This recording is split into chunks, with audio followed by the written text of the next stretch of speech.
Lots of students have an idea, maybe I want to have my own business, or ideas about things they might want to do, but they're not sure how to put that into a plan of some kind, and that's some of the skills that they can gain here. I always had a passion for entrepreneurship, and I always wanted to create my own business. I wanted to create an experience that's like immersive and interactive.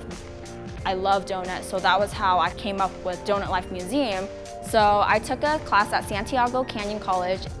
A great thing about being at a community college is that you have all the resources. Go to the career center, go to your professors and network and build those relationships in order to pursue your passion. It's kind of tough to do these things by yourself. We offer opportunities at events for students to network where they can meet people that will help them in their career.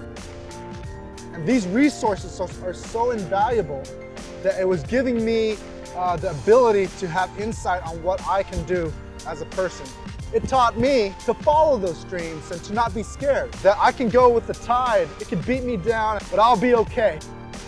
I formulated a plan for my business platform called Socia to allow people to follow those streams and to not be scared. Number one reason why people do it is just because they want to be in charge of something and create something on their own.